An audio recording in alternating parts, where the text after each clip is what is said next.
as a young kid just not being able to fall asleep. Just laying there for hours.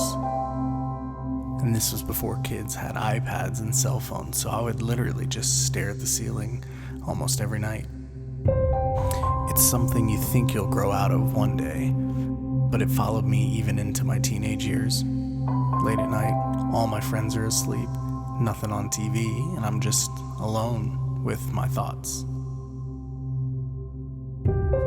Growing up, my grandmother always tried to convince me that God was just trying to keep me awake and just trying to get my attention, and that late at night is when he was trying to speak.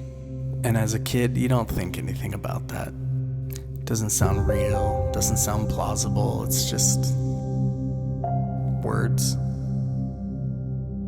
So I got older and older and not much changed.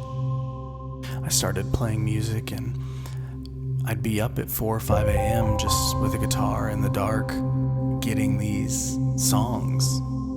It was always the latest times at night that I'd always get the best inspiration. Now, as an adult, I have my own kids and I'm married and have a house and cars and life is crazy.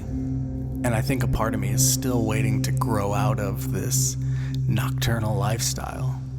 Doesn't seem to really matter what I do. If I have a long day's work or I'm with the kids or we're on vacation, almost every single night, 3, 4 a.m. rolls around and I'm awake.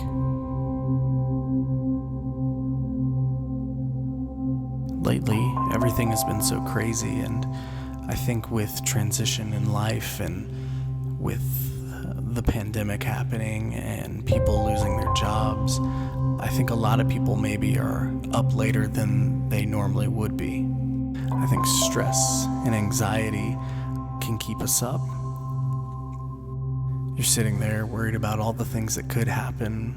What's money gonna look like? What's the future gonna look like? Will I be healthy tomorrow? I think during these times, these are all rational thoughts to have. But I'm finding, for me, lately, that the lack of sleep hasn't been because of stress or anxiety. It's something I've carried with me since my early childhood. For me, the late nights are just time for reflection and meditation and just really sitting down and trying to find that peace. And I'm trying to get back to a place where my late nights become a place of inspiration. I know a lot of you are out there, probably have a lot of concerns and a lot of worries right now, and maybe you're up late watching this video. I can't promise you tomorrow or that everything's gonna be okay, but what I can say is, in your quiet times, maybe late at night, use that time to be reflective, get alone with him, listen to what he's saying. I've learned that the nighttime can be the peace and the quiet in the middle of the storm that is the day.